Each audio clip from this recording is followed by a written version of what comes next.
After about 21 years of pastoring 3 different churches, all full-time, Ron and I had been praying about the next stage of our life. At that time of this decision, we were living in Orlando, and we interviewed with several different churches, and we thought we were going to one, but at the last minute, we decided it was not where God wanted us to be.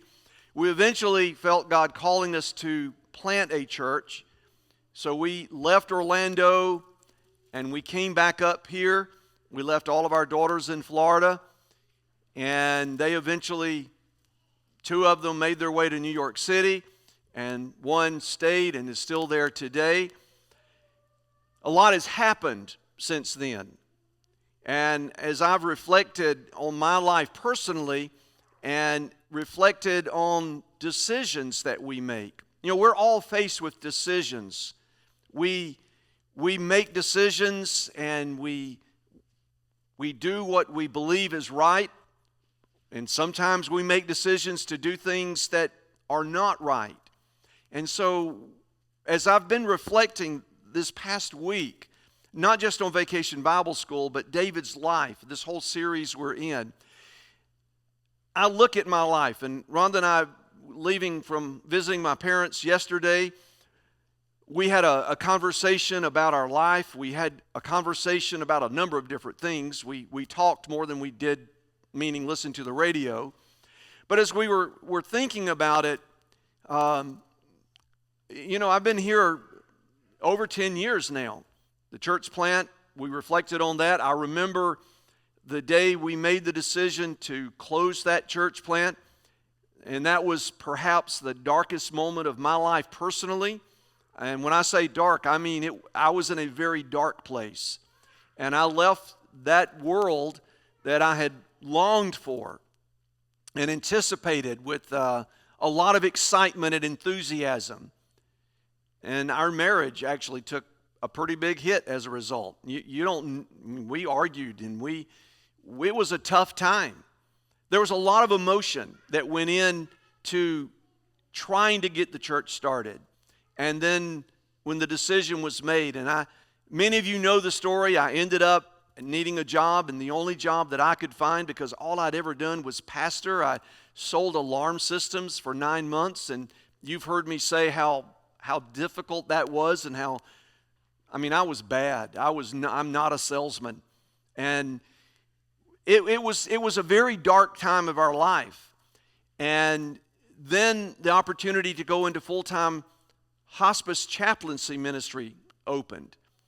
And I went in, and I remember sitting down as a part of the process, taking something called clinical pastoral education. And the gentleman that was assigned to kind of be my overseer, my counselor, to get through the process, I remember distinctly, and we talked about it yesterday. He asked me a question that it resonates with me even today. And the question was this: do you think hospice chaplaincy is second class to pastoring, being a full-time pastor? And I, without hesitation, said, well, yeah. And I went down and explained my logic and my reasoning. And I've been in hospice now for 14 years. So here's what I want us to kind of gather. This is not about me today. This is about all of us. Each and every one of us, we face decisions, and we make decisions. We make plans, and we have hopes, and we have dreams. We have our childhood and our teenage years, and some of you are still there. For those of you who are beyond, you have your early years of your life, and some of us are in our later years of life. And so in the midst of all of this living and life, we make decisions and we make plans and we have dreams and hopes and aspirations. Some of our decisions are good decisions. Some of our decisions are not good decisions. Some of the things that we do or fail to do cause pain in our life or in the lives of those around us. Some of us come through those difficult moments wonderfully. blessed and stronger. And for many or some, those moments are difficult. And they actually cause us to doubt the presence of God, the power of God, the hope and the dream that God will always be with us. And so we all are trying to navigate this thing called life. So and I told Rhonda coming home yesterday, I've been praying over this specific sermon for weeks now. And I told her last night when I got home, I actually told her this morning because she went to bed before I did. Last night when we got home, I sat down in the office and I'm mulling over everything that I'd studied and prepared for and put down on paper, and I changed the title 3 times last night. And I thought, God, what is it you really want me to say today? And I read other things about David and other things about Absalom, and initially I was going to talk today about dealing with grief. But that's not what God wanted me to talk about. What God wants me to share with you today is this idea, preventing disaster or tragedy in our life. And in my work as a hospice chaplain and as a pastor, for all of the years I've been pastoring, some 35 years total as a pastor, I have seen so many lives, so many families, so many individuals who have made decisions, said things, or maybe did not do certain things they should have done.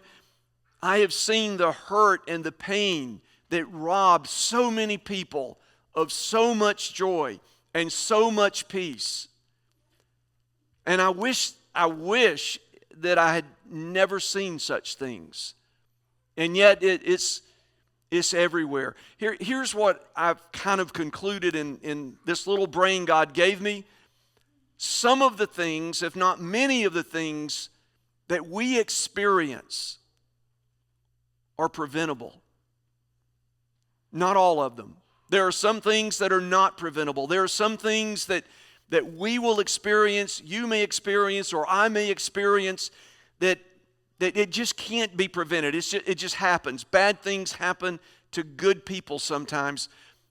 And then there are those instances where we do experience so much hurt and so much pain that we probably could have prevented. So in the next 25 minutes or less, I'm going to try my best to just get to the point, okay? So here's what I want to do. I just want to read these verses 28 through 33 from 2 Samuel 18. This is the tragic story of a moment David had never anticipated would come in his life. Verse 28, Ahimaaz called out to the king. So the setting is a battle has enraged. And David is not in the battle. He had been commanded by his soldiers or his generals, you stay here. We'll fight this battle against your son and those following him. So this guy's running back to tell David the news of the battle. He said, all is well, and paid homage to the king with his face to the ground. He continued, blessed be the Lord your God. He delivered up the men who rebelled against my lord the king. And that's just a poetic way of saying we won. Verse 29, then the king asked, is the young man Absalom all right? He replied, when Joab sent the king's servant and your servant, I saw a big disturbance, but I don't know what it was. He wasn't being truthful. The king said, move aside and stand here. So he stood to one side. Just then the Cushite came and said, may my lord the king hear the good news. The Lord has vindicated you today by freeing you from all who rise against you. The king asked the Cushite, is the young man Absalom all right? The Cushite replied, I wish that the enemies of my lord the king, along with all who rise up against you with evil intent, would be like that young man. Now that's a poetic way of saying your son is dead. Verse 33, the king was deeply moved and went up to the chamber above the city gate and wept. As he walked, he cried, "My son Absalom, my son Absalom, if only I had died instead of you, Absalom, my son, my son." David's grief was great, beyond human explanation. In fact, his grief was so great when Joab returned, the entire army of David knew his grief was great. I mean, he just lost a son. This same son whom he had loved through the years, but this same son who had betrayed him asserted himself as king. And it was Joab who gave the order to execute Absalom. It's a complex and yet very intriguing story. And when Joab came, the armies, rather than victorious and celebrating, he looked at David in the very next chapter. You can read that later. He basically said, "Joab, or David, pull yourself together. You're a king. You're the leader. Your army is not feeling victorious, feeling sadness and darkness and gloom." Basically, he was saying, put on your big boy pants and go out there and rally the troops. And David did. Now, here's what we may miss in this whole story. Some of you probably, I know many of you, some of you do relate to what it means to lose a child. Many of us have lost other people in our lives. Some of us have experienced a whole host of various tragedies.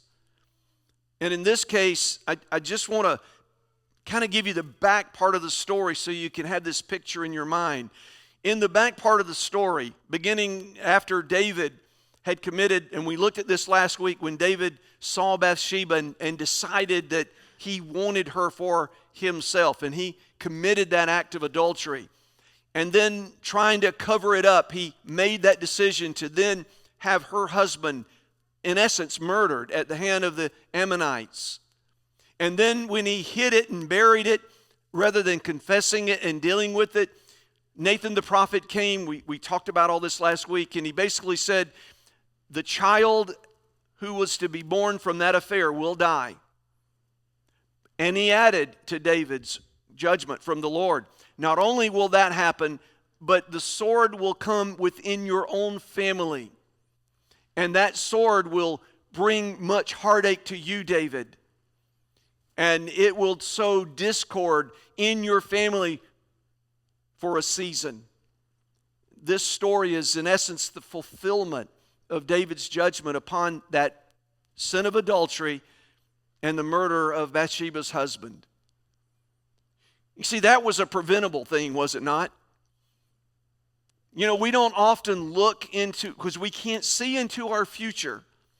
But when we make certain decisions, and when we think it's going to be all right, or I can get through this, we never fully can understand the price that we may have to pay for a decision that we make, even if it's just for a single moment. But that wasn't all. You see, what happened after that, David did some things, or rather didn't do some things, that might have made it a little better. Because after that chapter, we read into David's story, beginning in chapter 13 through chapter 18. David had multiple wives. Many of us know that.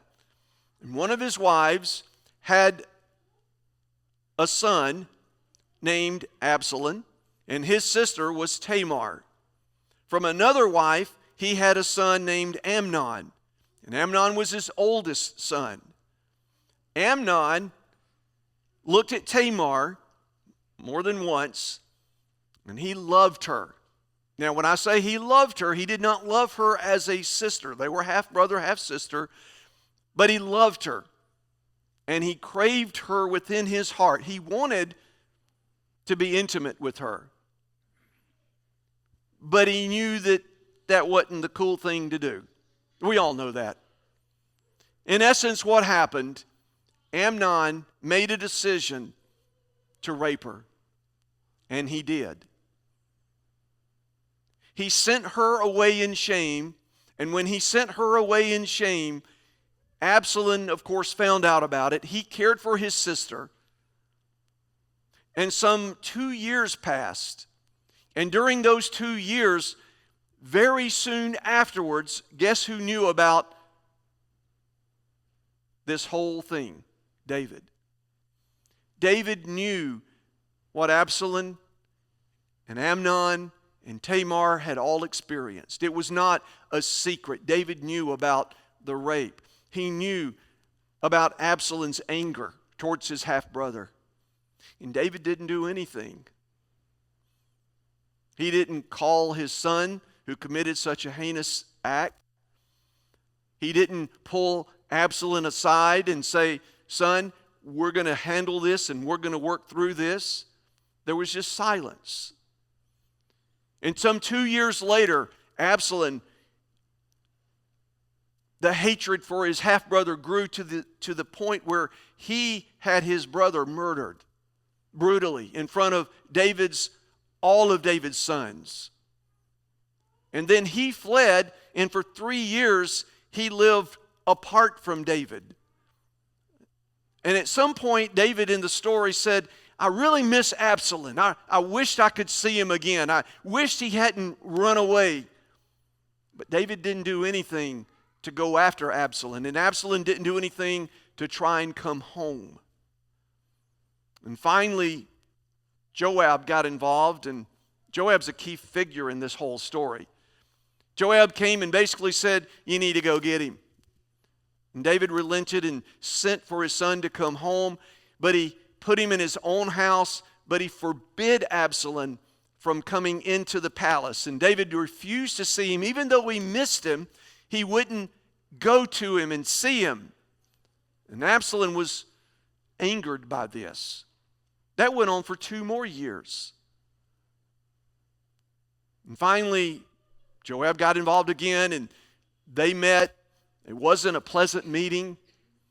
See, what happens over time when we don't deal with stuff, it just gets bigger and bigger and bigger. We've got to deal with the stuff. And so Absalom's not happy, David's not happy, and then Absalom goes into the areas where people gathered, and he started saying, and he did this for 4 years, started saying to the people, "Oh, if you only had a judge, if you only had somebody who loved you and cared for you and would listen to your cases." And he showered this flattery upon the people. Now, Absalom had long hair. He was apparently a very handsome man. And he was able to smooth people, and they loved him. I mean, they just loved him to death because he heard them and he gave them what they wanted. And secretly, as time passed, at the end of that 4-year period, somewhere in his mind and heart, he had made the decision, "I'm taking over. I'm going to become king, and I'm going to kill my daddy." And so he went and he declared himself king, and David found out about it, and that's when they very quickly had to leave because David knew that trouble was brewing rapidly. And so we come now to this story. See, David made some poor choices. Absalom made some very poor choices. See, David was very good at military strategy. He was an incredible soldier and warrior. He was actually pretty good on the political scene.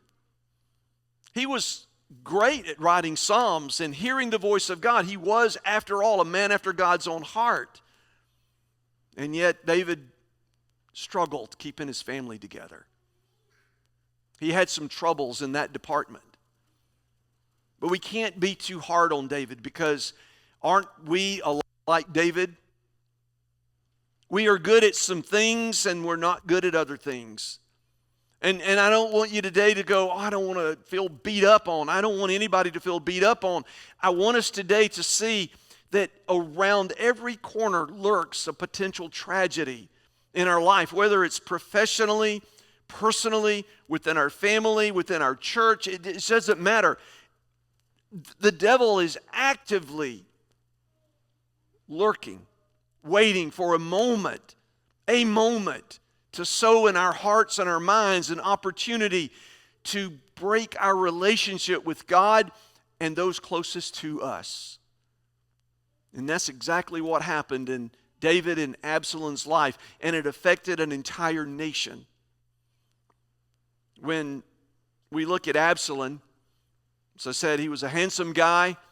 He was apparently very smart. He was crafty, witty. But imagine, he's got a messed up family, y'all. When I say a messed up family, he's got his mama, his daddy, shared with at least 2 or 3 other women who had their children. They all lived in different places. In some way, it sounds a little like our modern days, doesn't it?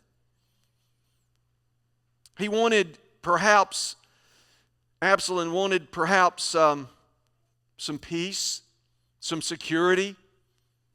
Maybe he felt rejected and abandoned.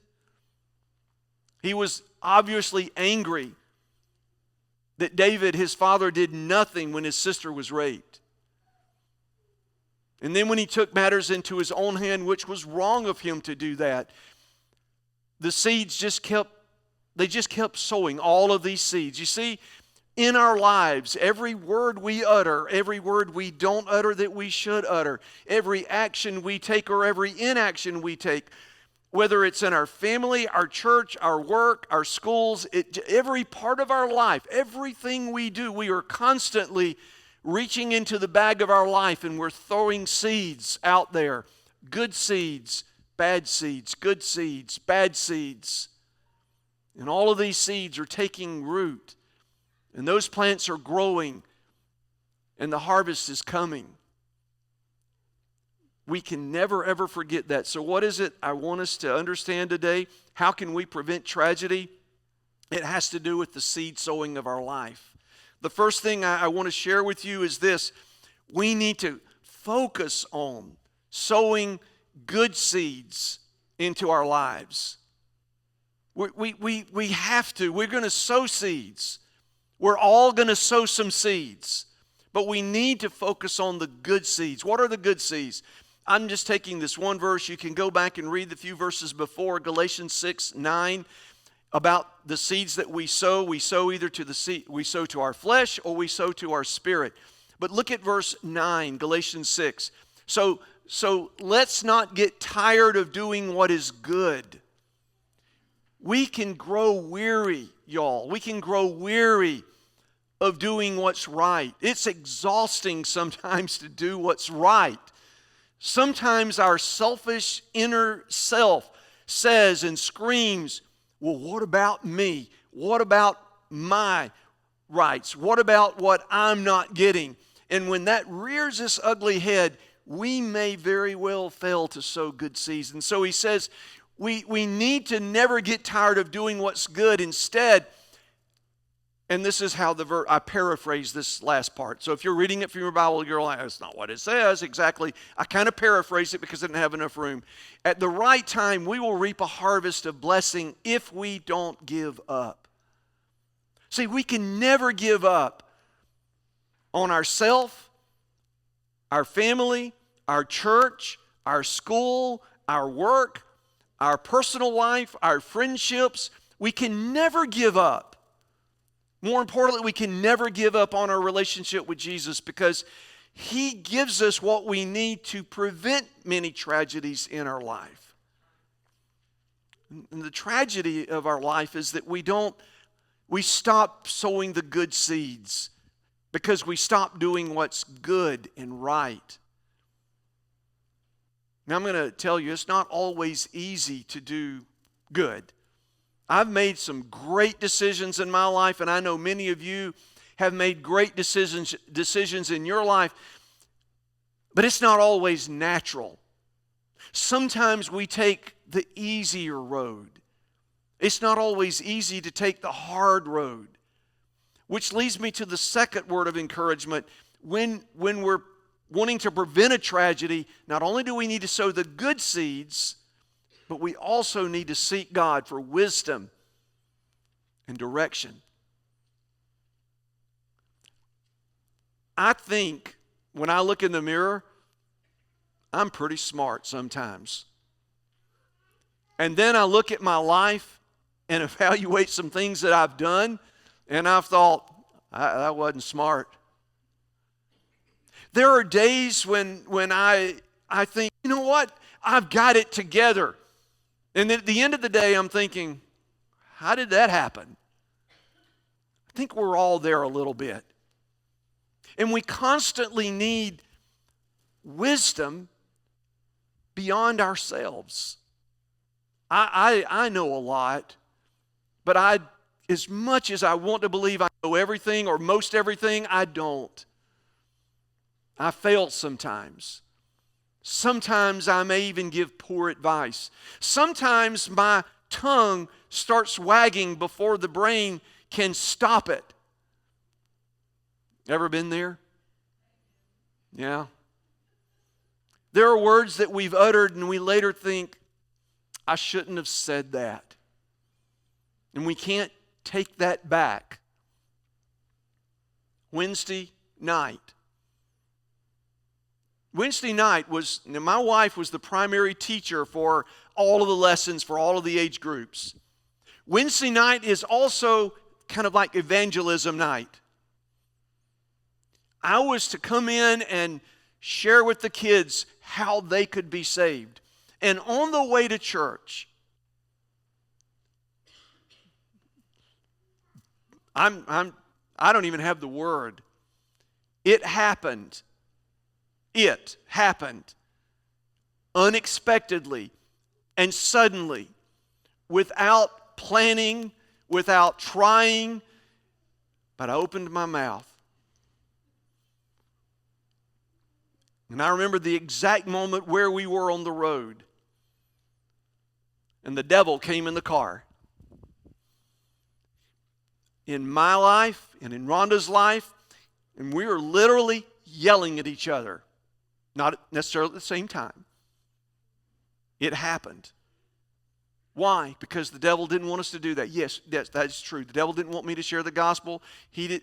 We're even at church and we're working together, kind of. And I could hear people coming in and we're still kind of at it. And I just remember saying, I do not want to hear anybody, I don't want anybody to hear us arguing. Zip it. I did not say zip it. Now, I'm sharing this to say with you,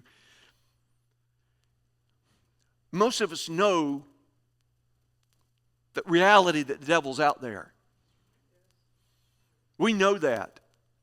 And at any moment, at any time, he just puts it right in front of us and we step in it.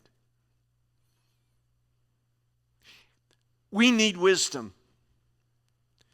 Even when we step in the devil's trap, we need wisdom to navigate our way out of it. We need wisdom to prevent stepping in it, but we need wisdom because we're going to step in it. We need wisdom to get out of it. And we need direction to get out of it. And that's why I said we need to pray and ask God for His wisdom. And the verse is Colossians 1, 9 and 10. And I put in parentheses, this part I kind of really paraphrased. Ask God to give you complete knowledge of His will. Not partial knowledge, not a little knowledge, but to give you complete knowledge of what He wants and give you spiritual wisdom and understanding. We need spiritual wisdom. We need God's perspective.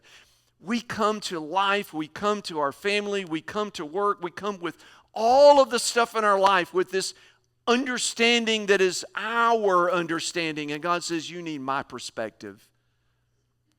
You need mine. And then the paraphrased, to honor and please the Lord as well as produce all kind of good fruit. Here's the challenge. Got to sow the good seeds, and we've got to seek God. God, help me know how to navigate this thing called life. And then the last one is this, is we need to treat others the same way we ourselves have been treated by God. See, when we want our selfish ways, we fall again into the devil's trap. We know that we are to love our neighbors ourselves. We know all of these things. David, a man after God's own heart, had his failures. He had his faults. Absalom definitely had his. But please don't misunderstand the reality that David did not handle any of that well.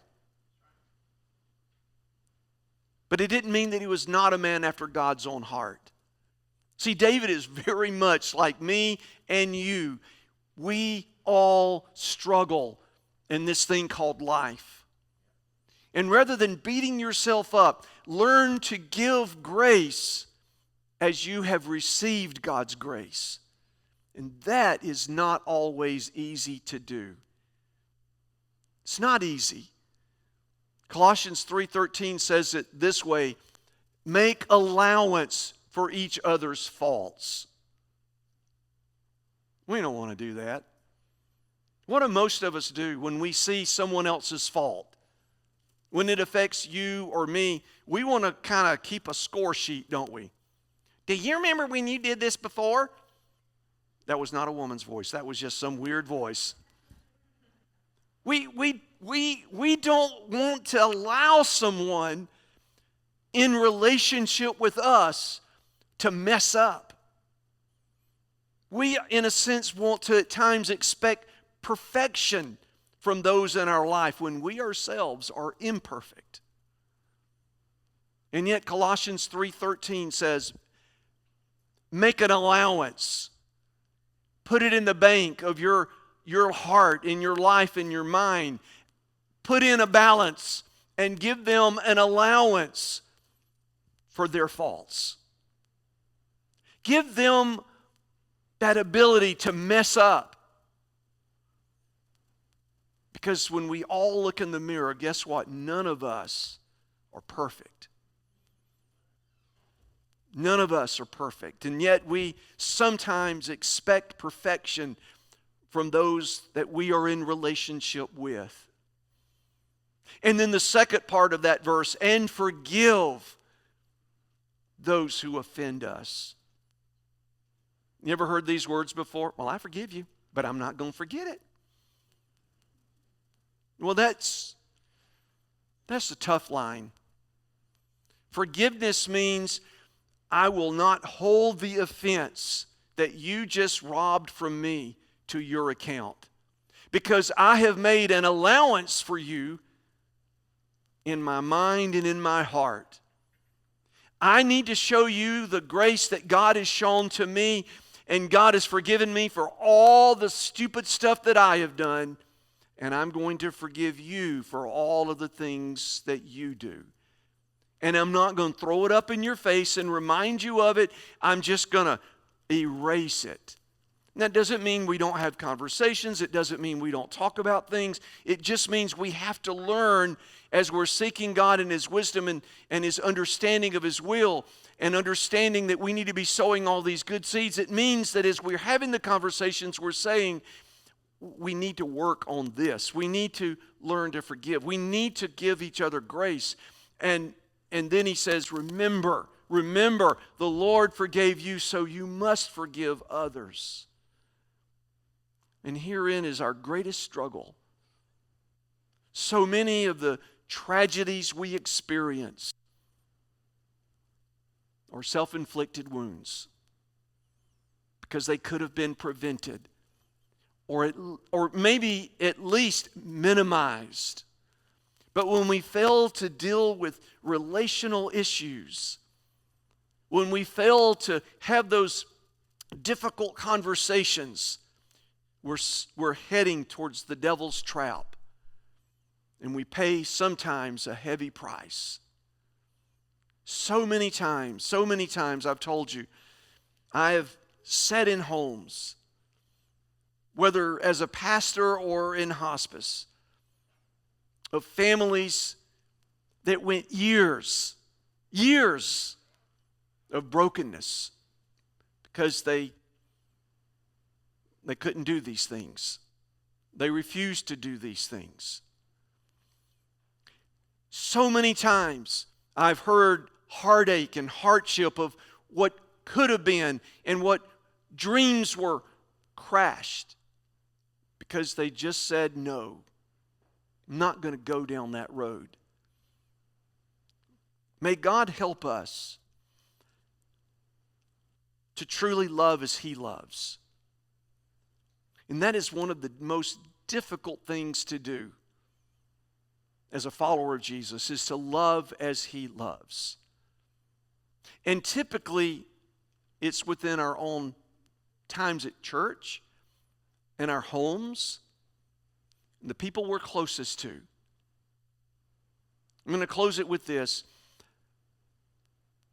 How much grace do you really give to others that are in relationship with you? For David and Absalom, it's a tragic story. David paid a very high price. Absalom gave his life for his own stubbornness. And with David, his stubbornness broke his heart.